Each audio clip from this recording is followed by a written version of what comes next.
வணக்கம். இந்த படத்தை நீங்க பார்த்திருப்பீர்கள். ஏதோ ஹாலிவுட் படத்திலிருந்து எடுக்கப்பட்ட காட்சி கிடையாது. இந்த நாட்டை தலைகுனிய வைப்பதற்காக, இந்த நாட்டு மக்களை அவமானப்படுத்துவதற்காக, இந்த நாட்டு மக்களை அசிங்கப்படுத்துவதற்காக இந்தியர்களுக்கு எதிராக அமெரிக்கா செய்த சதி. 104 இந்தியர்களை கையில் விலங்கு, காலில் விலங்கு, இடுப்பில் கூட விலங்கை கட்டி அங்கிருந்து எந்த அளவில் எவ்வளவு கேவலமான முறையில் அவர்கள் அனுப்பியிருக்கிறார்கள் என்று நீங்க பார்க்க வேண்டும். இப்போ உங்களில் பல நபர்கள் கேள்வி கேட்பீர்கள். இவர்கள் ஏதோ பட்டப்படிப்பிற்காக அங்கே செல்லவில்லை, லீகலாக அங்கே செல்லவில்லை, இல்லீகல் வழியாக தானே சென்றிருக்கிறார்கள். அப்போ எந்த நாடுமே இப்படித்தானே அவர்களை விலங்கில் அவர்களை அனுப்புவார்கள், டிபோர்ட் செய்வார்கள், இதில் என்ன தவறு என்று நீங்க சொல்லுவதை ஒரு மொழியில் நான் ஏற்றுக்கொண்டால் கூட இன்னொரு விதத்தில் நீங்க பார்த்தீர்கள்னா, இது போன்று ஒரு நாட்டுடைய இராணுவ ஏர்கிராஃப்ட் மிலிட்டரி ஏர்கிராஃப்ட் இன்னொரு நாட்டு எல்லைக்குள் வரும்போது அந்த நாட்டு எதிர்ப்பை கூட தெரிவிக்கவில்லை என்றால் எப்படி அந்த இராணுவ விமானத்திற்கு இந்த நாட்டு மண்ணில் இறங்குவதற்கு அனுமதி கிடைத்தது என்கிற அந்த கேள்வியுடன் இந்த பதிவை நான் தொடங்க இருக்கிறேன். அதனால் இந்த பதிவை கடைசி வரை கேளுங்கள். இந்த நாட்டில் இருக்கக்கூடிய நிலை என்னவாக இருக்கிறது என்று. கடந்த 10 ஆண்டுகளில் இந்த நாட்டில் இருக்கக்கூடிய மீடியா முதுகெலும்பு இல்லாமல் மாறிவிட்டது. மீடியா நாவல் ஒரு துளி கூட உண்மை கிடையாது. எந்த மீடியா இது போன்ற கேள்விகளை கேட்டிருக்க வேண்டுமோ அதே மீடியா உங்களுக்கு எடுத்து காட்டக்கூடிய அந்த காட்சிகள் என்ன? அம்ரித்சரில் எந்த தருணத்தில் இந்த விமானம் இறங்கியதோ அந்த நேரத்தில் எந்த மீடியாவும் இந்த படங்களை எடுக்கக்கூடாது என்கிற ஒரு உத்தரவை போட்ட இதே அரசாங்கம். ஆனால் உங்களுக்கு முன்பு டெலிவிஷன் ஸ்கிரீனில் வந்த அந்த காட்சிகள் என்ன? ஒரு பக்கம் டெல்லி எலெக்ஷன், இன்னொரு பக்கம் பிரதானமாக எடுத்து காட்டக்கூடிய அந்த காட்சிகள் கும்பமேளையில் எப்படி பிரைம் மினிஸ்டர் குளித்தார் 24/7 இதைத்தான் காட்டினார்கள். ஆனால் எந்த அசிங்கத்தை இவர்கள் மறைக்க பார்த்தார்கள் அந்த படத்தை தான் இப்போ நீங்க பார்த்திருக்கிறீர்கள். இதே இடத்தில் இன்னொரு நாட்டை பற்றியும் நான் இன்னைக்கு பேச வேண்டும். பிரசிடென்ட் ஆஃப் கொலம்பியா, சிறிய நாடு. அந்த நாட்டின் பிரசிடென்ட் நேரடியாக அமெரிக்காவை எதிர்த்து நின்றார். எங்களுடைய மக்களை ஒரு நாட்டில் புடக்கி சென்ற நபர்கள், அவர்கள் தவறாகவே சென்றிருந்தால் கூட அவர்களுக்கான தன்மானம், அவர்களுக்கான மரியாதை, என்னுடைய நாட்டு மக்களுக்கான மரியாதையை நான் விட்டுக் கொடுக்க மாட்டேன். உங்களுடைய விமானத்திற்கு இந்த நாட்டில் இடம் கிடையாது. உங்களுடைய இராணுவ விமானத்தை நான் தரையடங்க மாட்டேன் என்று அந்த மிகப்பெரிய குரலில் பேசிய இந்த நபர் எந்த அளவில் நூற்றுக்கணக்கான மக்களை வெவ்வேறு நாடுகளுக்கு அமெரிக்கா அரசாங்கம், ட்ரம்ப் அரசாங்கம் அனுப்பி கொண்டிருக்கிறதோ இதற்கு முன்பும் அனுப்பினார்கள். ஆனால் சிவில் ஏர்கிராஃப்டில் யாருக்குமே தெரியாது. சிவிலியன் ஏர்கிராஃப்டில் அனுப்புவார்கள். முதல் முறையாக எதற்காக?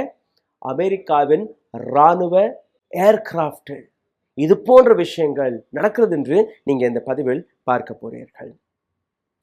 இந்த வந்திறங்கிய நபர்கள் அவர்களுடைய படமெல்லாம் நீங்க பார்த்து விட்டீர்கள். ஆனால் நேற்று வரை இந்திய மீடியாவை அதை எடுக்கவோ அல்ல அதை டெலிகாஸ்ட் செய்வதற்கோ எந்த விதமான அனுமதியும் கிடையாது. 33 நபர்கள் குஜராத்தை சார்ந்த நபர்கள், பிரைம் மினிஸ்டர் மோடியுடைய மாநிலத்திலிருந்து வரக்கூடிய நபர்கள். 30 நபர்கள் பஞ்சாபை சார்ந்த நபர்கள். உத்தரப்பிரதேஷ், ஹரியானா, மகாராஷ்டிரா, சண்டிகரிலிருந்து வந்த இந்த 104 நபர்களுடைய நிலை, அவர்களுடைய வேதனை, 40 மணி நேரம் கைதிகள் போன்று அவமானப்பட்டு இந்த நாட்டு எல்லையில் வந்து சேர்ந்திருக்கிறார்கள். 40 மணி நேரம் டாய்லெட் கூட எந்த நிலையில் அவர்கள் போனார்கள் என்கிற அந்த விஷயத்தை சிந்தித்து பாருங்கள். அந்த படங்கள் எல்லாம் ஒவ்வொன்றாக நான் உங்களுக்கு எடுத்து காட்டிக் கொண்டிருக்கிறேன். எதற்காக இந்தியா அமெரிக்கன் மிலிட்டரி பிளேனை இந்திய சாயிலில் இறங்க விட்டது? என்னுடைய முதல் கேள்வி. எதற்காக இந்த விஷயத்தில் எந்த விதமான கேள்வியும் கேட்காமல், எந்த விதமான கூச்சலையும் உங்களால் பார்க்க முடியவில்லை.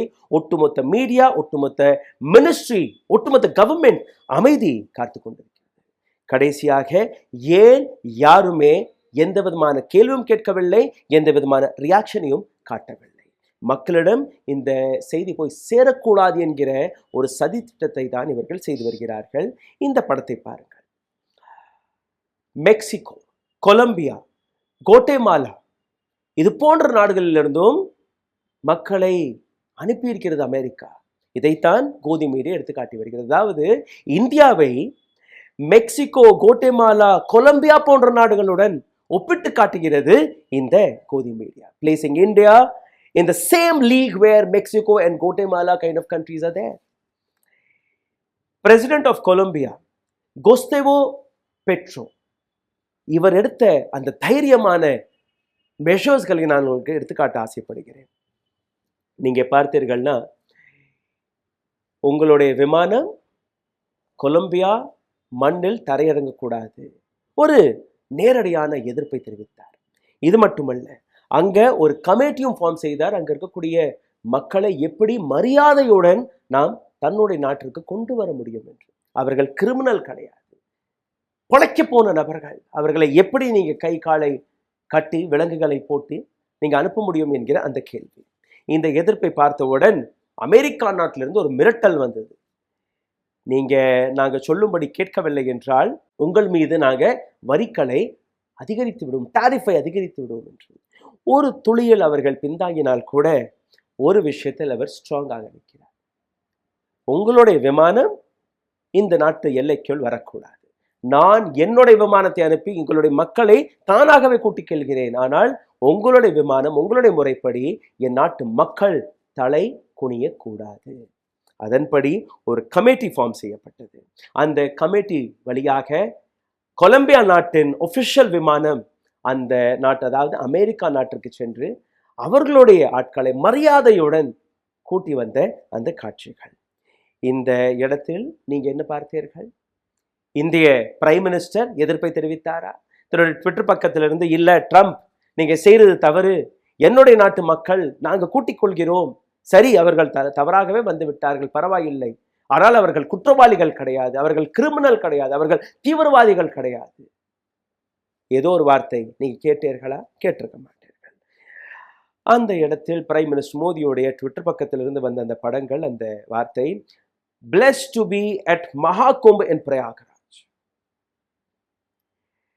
The Snan at Sangam is the moment of divine connection, and like crores of others who have taken bath in it, I was also filled with spirit of devotion. May Ma Ganga bless all with peace, wisdom, good health and harmony. This is what Prime Minister writes when 100+ Indians,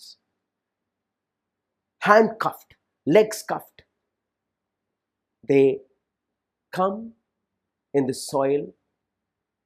இந்த நாட்டு மண்ணில் அவர்கள் வந்து இறங்கும் போது தலை குனிந்து நிற்கக்கூடிய அந்த காட்சி, இதை எந்த மீடியாவும் காட்டவில்லை. The courage of President of Colombia, Gustavo Petro, அவருடைய கரேஜை இன்னைக்கு பாராட்டி தீர வேண்டும். தன்னுடைய ஒஃபிஷியல் பக்கத்தில் அவருடைய ஃபேஸ்புக்கில் ஒரு சில படங்களை, ஒரு சில வீடியோக்களை நான் பார்த்தேன். அதிலிருந்து இந்த படங்களை நீங்கள் பாருங்கள். எந்த அளவில் கொலம்பியா சிட்டிசன்ஸ் அவர்கள் வந்து இறங்கும் போது கைகளில் எந்த விதமான விலங்குகளும் கிடையாது, அவர்கள் கால்களில் எந்த விதமான விலங்குகளும் கிடையாது, அவர்களுடைய இடுப்பில் எந்த விதமான விலங்கும் கிடையாது. ஆனால் இதே நேரத்தில் இந்திய மக்கள், இந்தியாவிற்கு வந்த இந்தியர்கள், அவர்களுடைய நிலையை நீங்க பார்த்தீர்கள், உங்களுக்கு புரிய வரும். இன்னைக்கு இந்தியா, பிரைம் மினிஸ்டர் மோடி, அனைவருமே தலை குனிந்து நிற்கக்கூடிய அந்த தருணமாக இருக்கிறது. இந்த இடத்தில் நீங்க பார்த்தீர்கள்னா ஒரு 6 நாட்கள், இன்னையிலிருந்து ஒரு 6 நாட்கள் கழித்து நீங்க பார்த்தீர்கள்னா பிரைம் மினிஸ்டர் மோடி அமெரிக்கா செல்ல இருக்கிறார். ட்ரம்ப் அவரை அழைத்திருக்கிறார். ஒரு பக்கம் நீங்க கெஸ்டாக பிரைம் மினிஸ்டர் மோடி அழைப்பு கொடுத்து அவரை இன்வைட் செய்கிறீர்கள். 6 நாட்களுக்கு முன்பு இதே ட்ரம்ப் அரசாங்கம் இந்தியர்களை எப்படி கைதி போன்று, தீவிரவாதிகள் போன்று இந்தியாவிற்கு அனுப்பினார்கள். அப்போ ஒரு பக்கம் நீங்க வரவேற்பீர்கள், இன்னொரு பக்கம் கூப்பிட்டு வைத்து அறை கொடுப்பீர்கள். இதைத்தான் நீங்க டிப்ளமசி என்று நீங்க எடுத்துக்காட்டுகிறீர்களா என்று எனக்கு புரியவில்லை. இந்த வீடியோ காட்சியை பாருங்கள். இது அம்ரித்சர் ஏர்போர்ட்டில் எடுக்கப்பட்ட இந்த காட்சி. இந்த காட்சியை அங்கிருந்த நபர்கள் தன்னுடைய மொபைல் போன்களில் படம் பிடித்திருக்கிறார்களே ஒழிய விமானம் இறங்குவதை ஒபிஷியலாக யாரையுமே எடுக்க விடலை. இதில் 79 ஆண்கள், 25 பெண்கள், 12 மைனர்ஸ், 11 க்ரூ மெம்பர்ஸ், 45 அமெரிக்கன் ஒபிஷியல்ஸ். இதில் பஞ்சாப், ஹரியானா, குஜராத், உத்தரப்பிரதேஷ், மகாராஷ்டிரா இந்த மாநிலங்களை சார்ந்த நபர்கள் இருக்கிறார்கள். முக்கியமாக 33 நபர்கள் குஜராத்தை சார்ந்தவர்கள். ஆனால் இவர்களுடைய வருகைக்கு இந்தியாவிலிருந்து எந்த மினிஸ்டருமே போகவில்லை.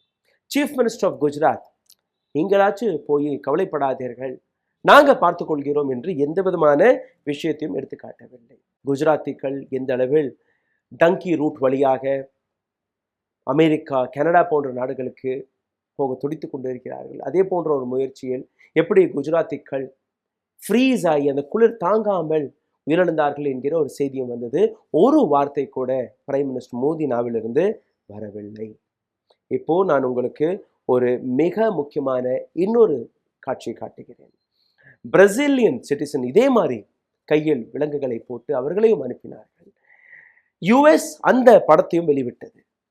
அப்போ இந்தியர்களையும் அப்படித்தான் அனுப்புவார்கள் என்கிறதை இவர்கள் மறந்து விட்டார்கள். அந்த பட்டியல் ஜனவரி 20ஆம் தேதியே 20,000க்கும் மேற்பட்ட நபர்களை, இந்தியர்களை நாங்கள் வெளியேற்றப் போகிறோம் என்கிற அந்த தகவலை ஏற்கனவே அமெரிக்கா கூறிவிட்டது. அப்போ இந்தியர்கள் என்ன செய்தார்கள்?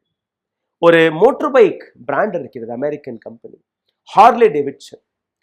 வெறும் வாய் வார்த்தையாக ட்ரம்ப் கூறிய வார்த்தை, இந்த மாதிரி இந்தியா ரொம்ப அதிகமாக இம்போர்ட் டியூட்டி போட்டுட்டு இருக்கு.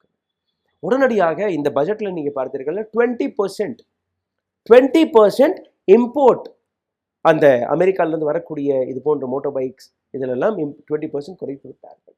வெறும் வாய் வார்த்தையாக கூறிய ஒரு விஷயத்திற்கு உடனடியாக மண்டி போட்டு நடுநடுங்கி அந்த டாரிஃபை குறைத்த இந்தியா இன்னைக்கு இந்த படத்தை பார்த்து என்ன கூறுகிறீர்கள்? இந்த படத்தை எப்படி நீங்க பார்ப்பீர்கள்? ஜனவரி 24ஆம் தேதி இதே போன்ற இன்னொரு படம் வெளிவந்தது. அந்த படத்தை நீங்க பார்க்கிறீர்கள். இது இந்தியர்களுடைய படம் கிடையாது.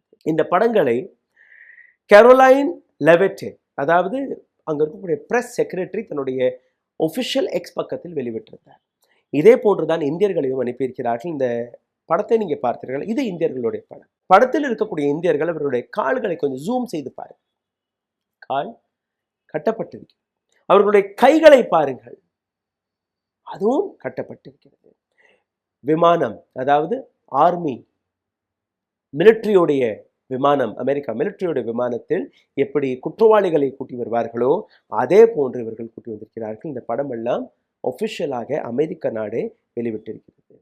மெக்சிகோ, பிரேசில் போன்ற நாடுகள் தன்னுடைய மைக்ரன்ஸ்களை கூட்டி வருவதற்காக தன்னுடைய குரலை எதிர்த்திருக்கிறார்கள், தன்னுடைய கேள்விகளை கேட்டிருக்கிறார்கள். தன்னுடைய மக்களுடைய மரியாதைக்காக, அவர்களுடைய சுயமரியாதைக்காக தன்னுடைய விமானத்தை அனுப்பி கூட்டி வந்த கொலம்பியா நாடு.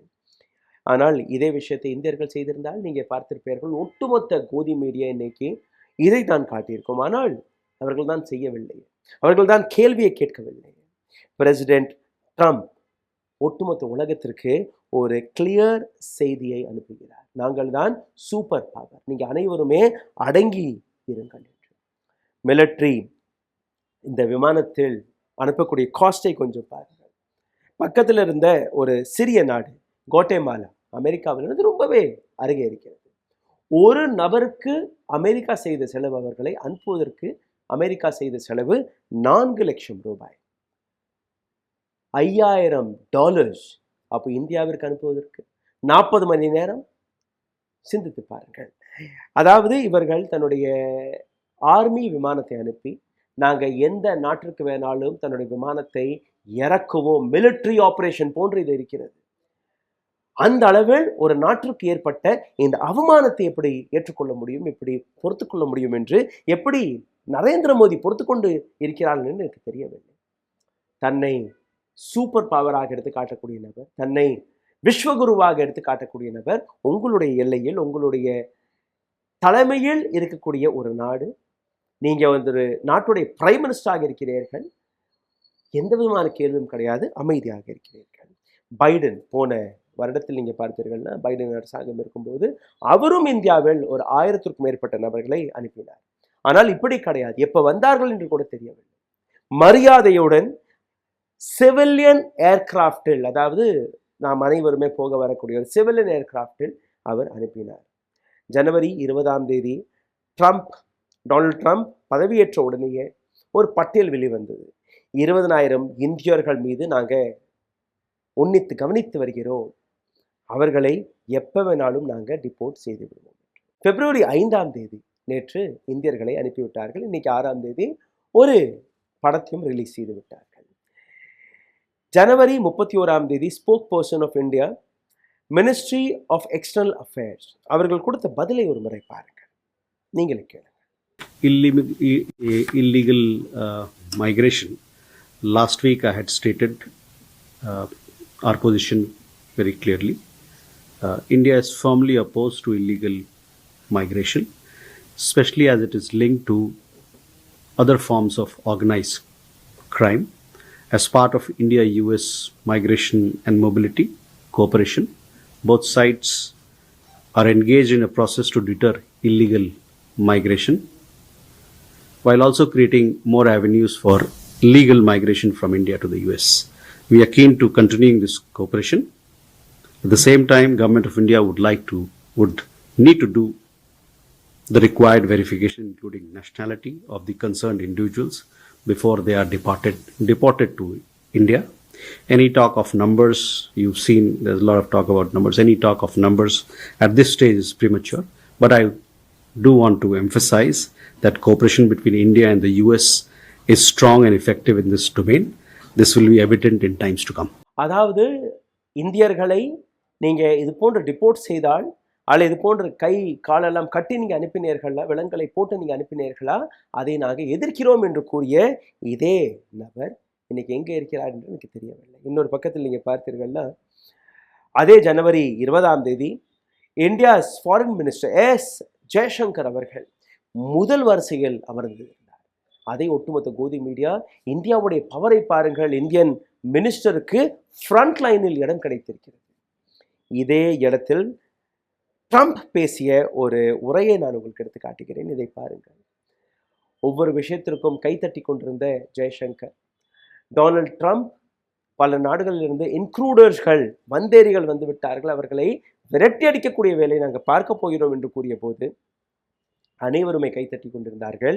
ஜெய்சங்கர் மட்டும் கை தட்டவில்லை. ஏன்னா அவருக்கு புரியும் இங்கே எத்தனை இந்தியர்கள் இருக்கிறார்கள் என்று அவருக்கு புரியும். இல்லீகல் வழியாக இருக்கிறார் என்று புரியும். இந்தியாவிற்கு அவமானம் வரப்போகிறது என்று அவருக்கு புரியும். பாருங்கள். I will declare a national emergency at our southern border.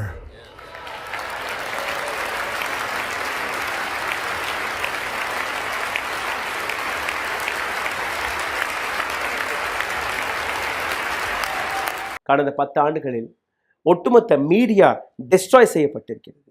கும்பமேளையில் பார்த்த அந்த காட்சிகள், டெல்லி எலெக்ஷன், அதை பற்றி நீங்கள் பார்த்த விஷயம், ப்ரோ கவர்மெண்ட் மீடியா, கோதி மீடியா எந்த அளவில் கவரப் செய்து கொண்டிருக்கிறது. 30 நபர்கள் மட்டும்தான் இறந்தார்களாம், 60 நபர்கள் மட்டும்தான் காயமடைந்தார்களாம். ஆனால் உண்மையை எதற்காக இவர்கள் எடுத்து காட்டவில்லை. தைனிக் பாஸ்கர் போன்ற மீடியா ஹவுசஸ்கள் எடுத்து காட்டக்கூடிய பல உண்மைகள். 80-100 பேர் இறந்திருக்கிறார்கள். நியூஸ் லாண்ட்ரி போன்ற ஒரு நியூஸ் போர்ட்டல் 79 நபர்கள் உயிரிழந்ததாக அவர்கள் பிரமாணத்தை எடுத்து காட்டுகிறார்கள். நாங்கள் தொடர்ந்து அதை பேசிக் கொண்டிருக்கிறோம். லல்லன் டாப்பில் இருக்கக்கூடிய அபினவ் மற்றும் மனோஜ் கனோஜி அவர்கள் எடுத்து காட்டக்கூடிய அந்த வீடியோஸ், அந்த ப்ரூஃப்ஸ், ஆதாரங்கள், இதை பற்றி இந்த நாட்டு அரசாங்கம் ஒரு துளி கூட பேசுவதில்லை. இதே இடத்தில் ரஷ்யா யுக்ரைன் போர் நடக்கும்போது இதே போன்ற ஒரு ஆபரேஷன் நடந்தது. அந்த ஆபரேஷனின் பெயர் ஆபரேஷன் கங்கா. அதாவது இந்தியாவில் இருக்கக்கூடிய இந்திய மாணவர்களை நாங்கள் கூட்டி வர இருக்கிறோம். இந்தியன் ஏர்லைன்ஸ் தான் அந்த மாணவர்களை கூட்டி வந்தது. கூட்டி வரும்போது அந்த பிஆர் ஆக்டிவிட்டி எந்த அளவு நடந்தது என்று நீங்கள் பாருங்கள். ஸ்மிருதி இரானியில் இருந்து தொடங்கி எத்தனையோ மினிஸ்டர்ஸ்கள் விமானம் இறங்கிய உடனேயே விமானத்திற்குள்ளேயே போய் நாங்கள் கூட்டி வந்துட்டோம், நாங்கள் தான் கூட்டி வந்தோம், நரேந்திர மோடி தான் கூட்டி வந்தார் என்கிற அந்த பிஆர் ஆக்டிவிட்டி நடந்தது. காரணம் வரக்கூடிய யூபி எலெக்ஷன். ஏன் இன்னைக்கு நீங்கள் போகவில்லை? ஏன் இந்திய விமானம் அங்கே செல்லவில்லை? எதற்காக அவர்களை தீவிரவாதிகள் போன்று, குற்றவாளிகள் போன்று நீங்கள் இந்தியாவிற்குள் வரவிட்டீர்கள்? எப்படி அமெரிக்கா விமானம் இந்திய எல்லைக்குள் போர் விமானம் களமிறங்கியது? இதை பற்றி ஏன் நீங்கள் அமைதியாக இருக்கிறீர்கள்? பிரைம் மினிஸ்டர் மோடி யூபி எலெக்ஷனுக்காக அன்னைக்கு நடந்த அந்த பிஆர் ஆக்டிவிட்டீஸில் நீங்கள் பார்த்தீர்கள்னா, இன்னொரு பக்கத்தில் நீங்கள் பார்க்கணும், கனடா போன்ற நாடு இன்னைக்கு இந்தியர்களை விரட்டி அடித்து கொண்டிருக்கிறது. அங்கே இருக்கக்கூடிய 50,000 மாணவர்கள் காணவில்லையாம். அதாவது இங்கேருந்து போகிறது படிப்பிற்காக, ஆனால் அங்கே போய் எங்கேயோ காணாமல் போய் விடுகிறார்கள். அங்க இருக்கக்கூடிய யூனிவர்சிட்டிகளில் இவர்கள் போகவே இல்லையா, கையெழுத்தே போடவில்லை, அட்டெண்டன்ஸே போடவில்லையா. இப்ப அங்க இருக்கக்கூடிய அத்தாரிட்டி இது போன்ற மாணவர்களை தேடும் போது 50,000 மாணவர்களிலிருந்து நேரடியாக 20,000 மாணவர்கள் இந்தியர்களாக இருந்திருக்கிறார்கள். அப்போ அவர்களை பார்த்தவுடன் அவர்களும் அனுப்ப தொடங்கி விடுவார்கள். இன்னொரு ரிப்போர்ட்டும் வெளிவந்தது. More than 10,000 foreign students acceptance letters may be fake. Fake லெட்டர்ஸ்களை வைத்து அவர்கள் வெளிநாடுகளுக்கு செல்கிறார்கள் இந்தியர்கள். இதற்கான அவசியம் என்ன? கடந்த 10 ஆண்டுகளில் 15 லட்சத்துக்கும் மேற்பட்ட இந்தியர்கள் 135 நாடுகளில் போய் தஞ்சமடைந்திருக்கிறார்கள். அல்ல அங்க இருக்கக்கூடிய சிட்டிசன்ஷிப்பை வாங்கியிருக்கிறார்கள். 135 நாடுகள். அப்போ இந்தியாவில் இருக்கக்கூடிய சிஸ்டம் இது ஃபெயில் ஆகிவிட்டது. இது நான் கூறவில்லை. லோக்சபாவில் ஒரு கேள்வி கேட்கப்பட்டது. அந்த கேள்விக்கான பதில் கொடுக்கும் போது இந்த அரசாங்கமே கொடுத்த அந்த பதில் 15 லட்சம் இந்தியர்கள் இந்திய சிட்டிசன்ஷிப்பே எங்களுக்கு வேண்டாம், இந்தியாவில் நாங்கள் வாழ மாட்டோம், இங்கே எங்களுக்கு தேவையே கிடையாது, நாங்கள் வெளிநாட்டுக்கு செல்கிறோம் என்று செல்லக்கூடிய இந்த கதை. இதை பற்றி எத்தனை கோதி மீடியா பேசியது. த நியூ இந்தியன் எக்ஸ்பிரஸ் உடைய யஷிஷ் ஷாலி அவருடைய ரிப்போர்ட்டையும் நீங்கள் போய் படித்து பார்க்கலாம். எப்படி இந்தியன்ஸ் ப்ரூட்டலாக மயான்மார் போன்ற நாடுகளில் கூட்டி செல்கிறார்கள்.